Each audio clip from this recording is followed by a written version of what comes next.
This week we'll be discussing fire as it relates to the Bible and our survivability. If you look at 1 Samuel chapter 17, you'll read the story of David and Goliath. David used very simplistic tools to overcome the giant Goliath, which was more or less a survival situation for the entire nation. If they would not have defeated that giant, they could have been enslaved at that time. So David, using one of 5 stones that he gathered on his way to battle, was able to overcome the giant. Now, let's look at how those stones apply to our survivability or our outdoor skills. One, David, as he heard the taunts of the giant across the valley, proceeded with the fire of God. It built up within his bones, and he says, we can overtake that giant. Let's go. What's the problem? Obviously, we know the story. He was laughed at, and then he proceeded to go and fight it on his own. On his way down the valley, we're told that he stopped at a creek. And in that creek, he selected 5 smooth stones. Now, the number 5 is very significant for a number of different reasons, depending on what you're looking for.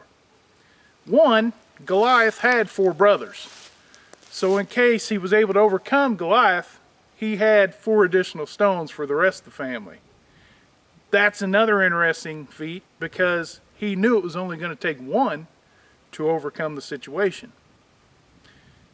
In relation to our survival skills, those 5 stones also represent what we call survival's base 5, or the 5 most important skills you need to master to stay alive in the wilderness during an emergency situation. Those skills are fire, shelter, water, security, and food. With those 5 skills, you'll be able to not only survive an emergency situation, but also thrive during a longer-term self-reliance endeavor.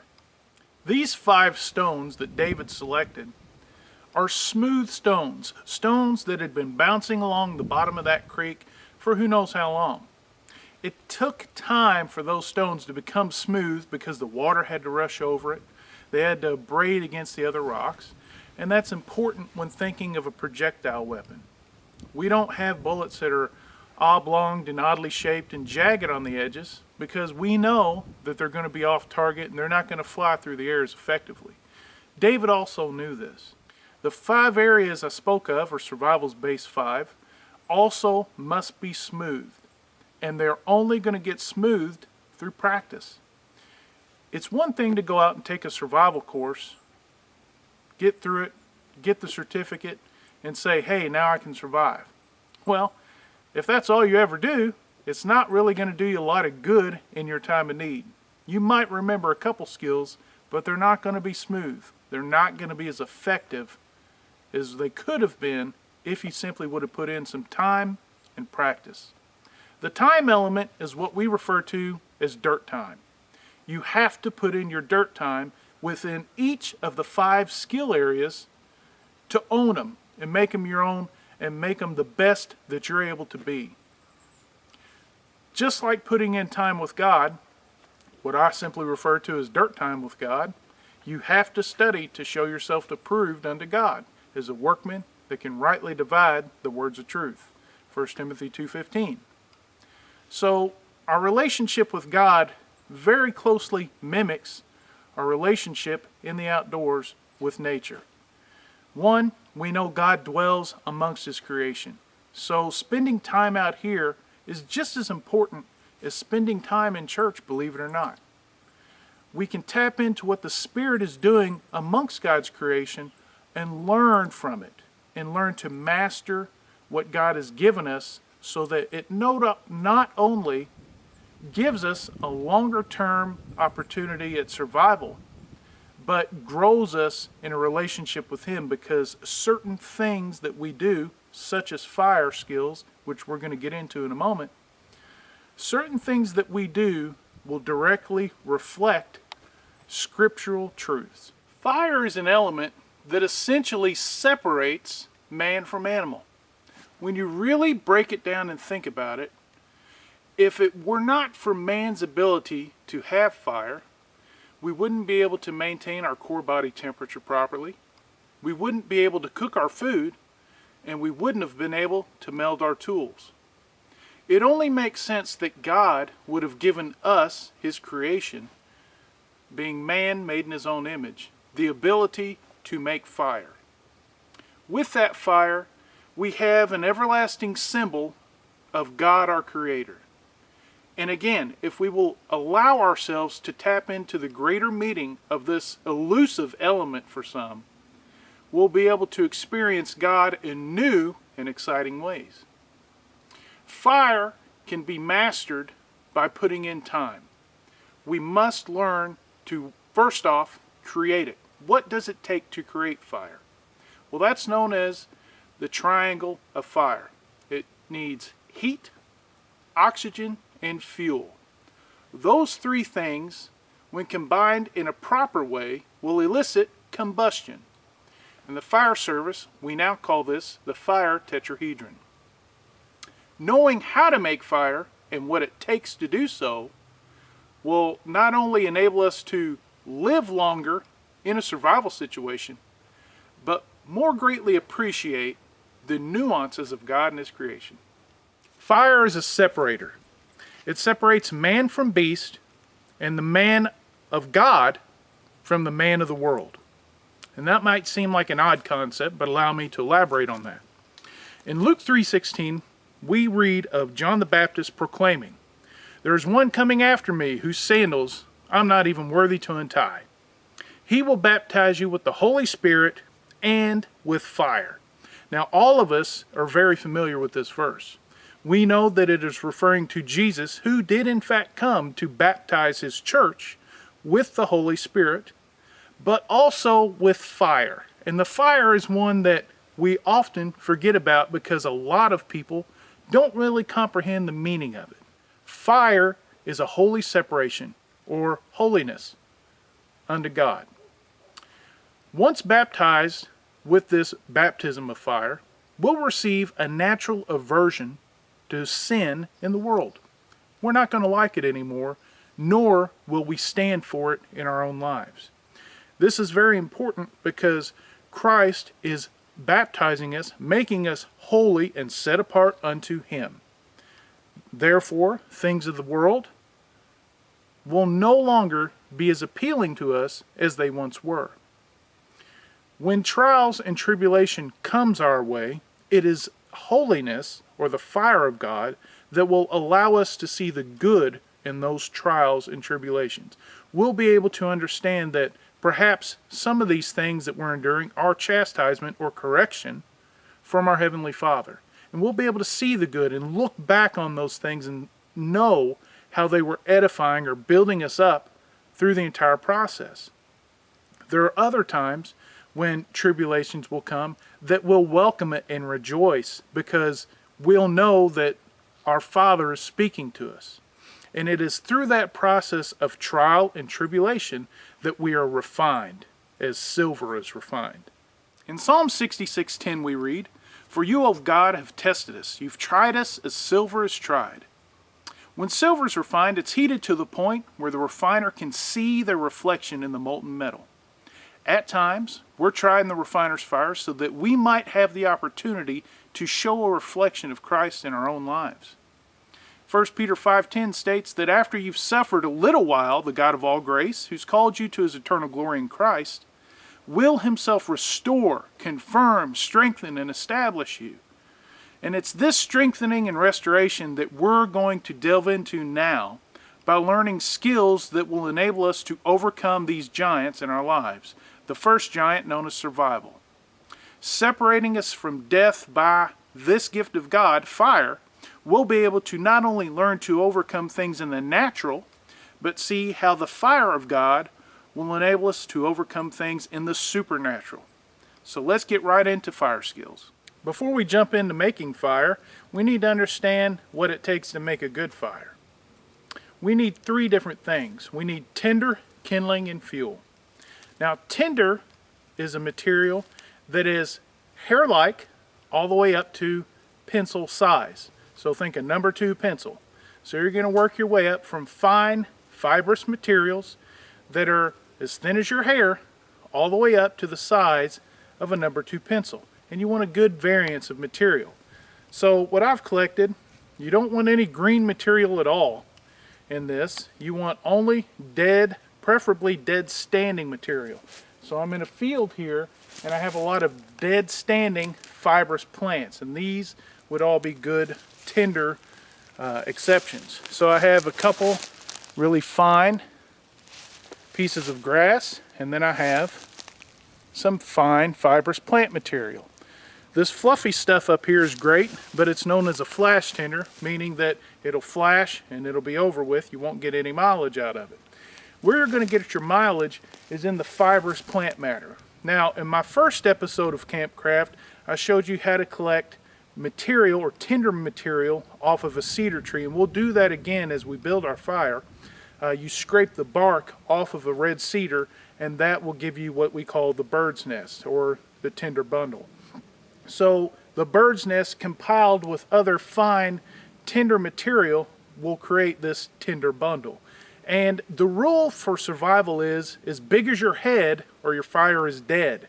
So you want to build a tinder bundle the size of your face. If it's not the size of your face and it were a true emergency, you would be less likely to have instantaneous success with igniting that fire. So that's something to keep in mind.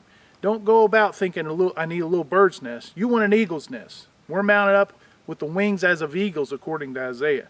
So think, I'm a big bird of prey, I'm going to have a big nest, so get a big tinder bundle the size of your head. So that way your fire won't be dead. Now, next we have kindling. Kindling is that material that is pencil size up to about the size of your thumb.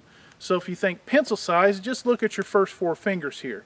You want each of these sizes of wood material. Again, fibrous plant material will work wonderful, and also wood. So build your way up. And then fuel we call a 1-inch diameter stick, or about the size of the average person's thumb and larger. So once your fire is able to burn something about the size of your thumb or 1 inch in diameter, you've achieved what we call a sustainable fire, meaning the fire will now keep itself combusting, and you can walk away for a couple minutes and go collect more wood and material to burn without the threat of losing that fire or it going out on you. So if you were to come to a class at Campcraft or other schools, you'll have 5 minutes to build the sustainable fire. So you'll have to go out and collect your material, come back, and then get busy. Light that fire, and you want to do it within 5 minutes. And the reason 5 minutes is important is because within 15 minutes you'll begin to lose finger dexterity. And working with tools such as your knife and a fire steel, trying to strike it when you have poor finger dexterity, it just becomes a nightmare. It's very difficult to do and to process tinder material and everything else. So if you're able to get that fire done within that initial 5 minutes, you're going to be able to begin passively rewarming your hands, giving you greater longevity in the woods. Now, some of your go-to trees for fire making material in the eastern woodlands would include the eastern red cedar, which I have right here, the pine tree, white or red, white pine being a little bit better, the tulip poplar, and then of course you have the birch, river birch or white birch if you get a hold of it. White birch is going to be a good one, but river birch will work, the outer bark. What you're going to do is come up to the tree on this eastern red cedar. We'll use this as our example because I have an abundance of red cedar. The first thing we want to do is begin to collect our tinder material. Now, all this fine undergrowth here that snaps off is still classified as tinder material because it is very fine in nature. Everything here is a little bit damp. It has been raining for the last several days, but this is all classified as tinder material. Now, once I get to the larger ends, I'm kind of wading into kindling material, but all that's good. And what I want to have is 2 big bundles for one fire. It's going to take that much of this material, okay, to start my initial fire to get it burning good and hot the first try. All right, and that's what I'm going for. Now I'm going to take the spine of my knife here, all right? I'm going to take the spine of the knife and I'm going to rake it down this trunk. And what I'm doing is I'm creating a lot of fuzz. And you can see with all this fuzz I'm creating, I'm just scraping the outer bark of the tree. And this is what I'll make the bird's nest out of. So I'll take all this material here,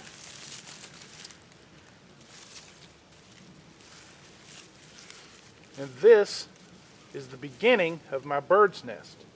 So I want, again, an eagle's nest of this. A lot of this stuff is going to be really good. So I'll just continue scraping down the tree, working my way around. Now if you scrape all the way around a tree, you're probably going to kill it. So don't go all the way around a tree, but just stick on one side and only do maybe a 2-foot section. And then go to another tree.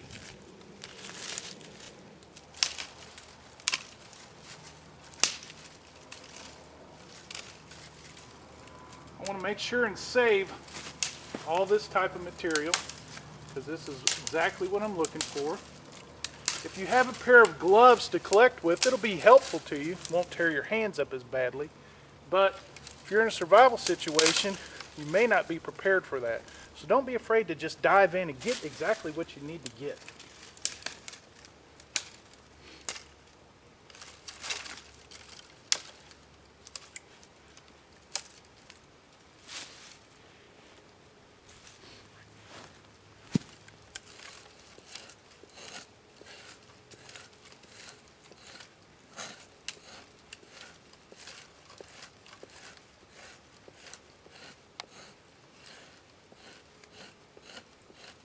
Now I've collected the needed fire making material.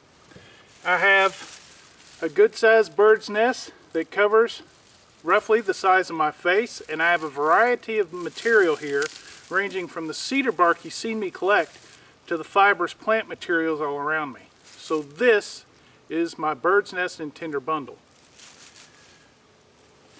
Here I have more than the 2 handfuls worth of smalls, okay, the kindling.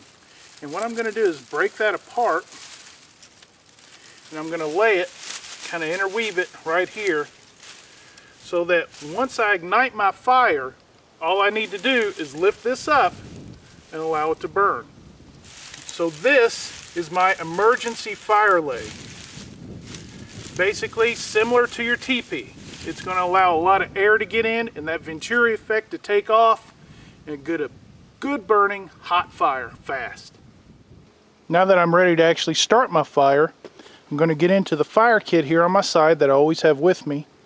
This is my emergency fire kit, and I'm looking for my Surefire, which is always right here on the top. I'm finished up. I'll simply cinch it closed and secure it again. That way I don't have to worry about the contents falling out on me. Now that I've got my Surefire out, I need to process this.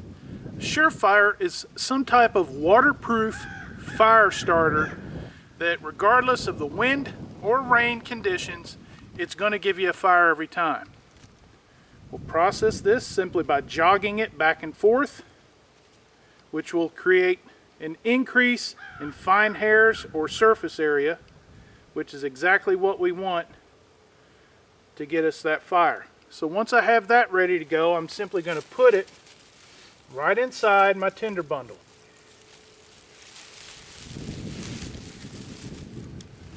Pull it out a little bit just to show you what I'm working with. It's going to look something like that. So that way I have my Surefire, my tinder or bird's nest, tinder bundle around that. Once I'm ready, I'll ignite it with my knife and my ferrocerium rod.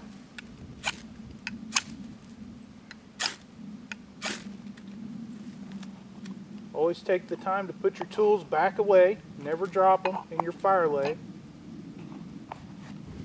Now that that's lit, I'm going to lift it, slowly turn it to allow it to burn through.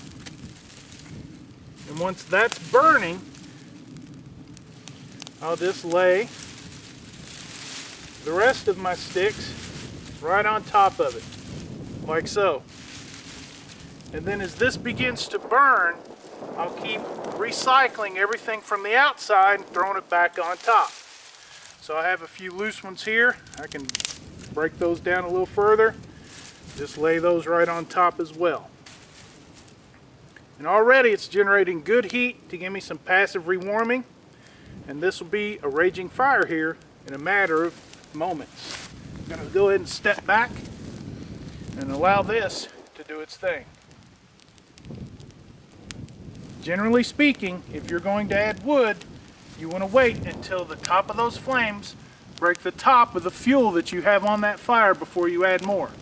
I've already got flames shooting up here, so it's perfectly safe to keep adding wood into this fire at this point. This week's survival tip is brought to you by Reliance Leatherworks. We're going to discuss the components that you're going to need to build your own EFK or emergency fire kit. Now this kit is extremely important. This is something that you would consider an EDC or an everyday carry every time you go out in the woods. So it's very important to pay attention to this kit because a lot of the components shown are going to be very beneficial to you during your woods walks.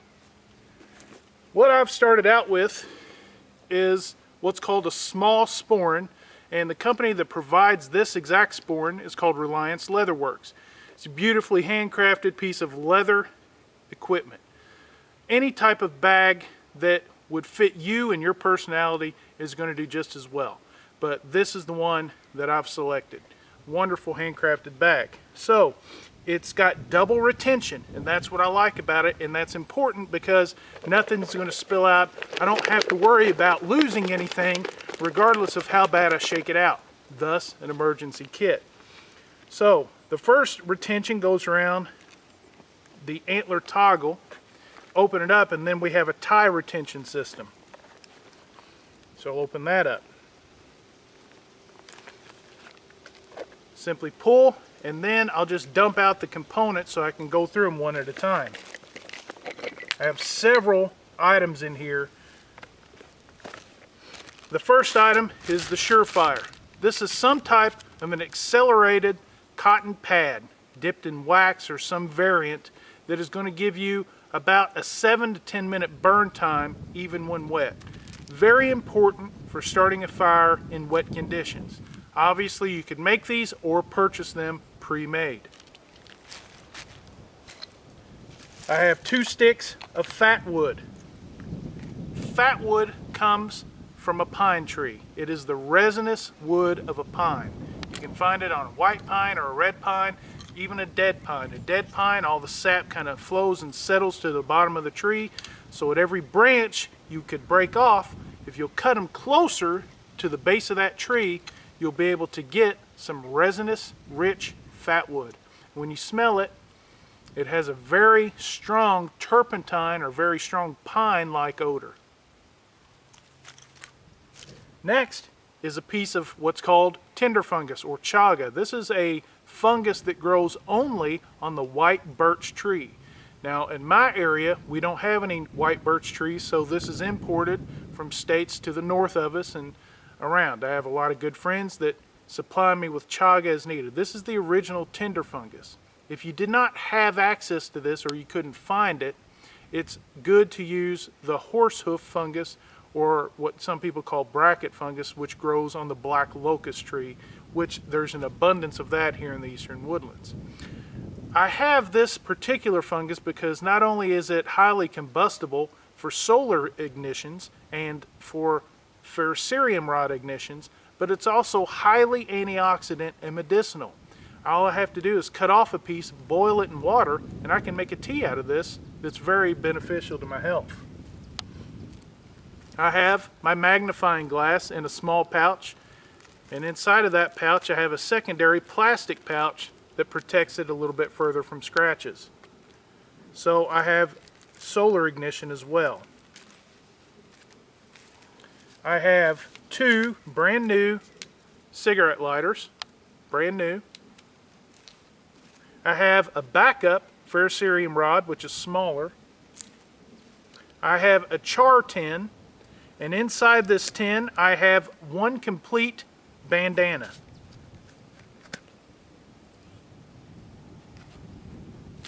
Beyond that, I have a nice handful of jute twine, which if I process it down will create an emergency tinder bundle.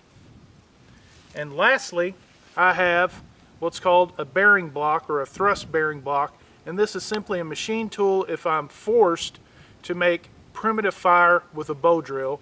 This, going in my hand and pressing downward on that spindle, will enable it to move friction free. These items all came from my sporran or my fire kit, my EFK.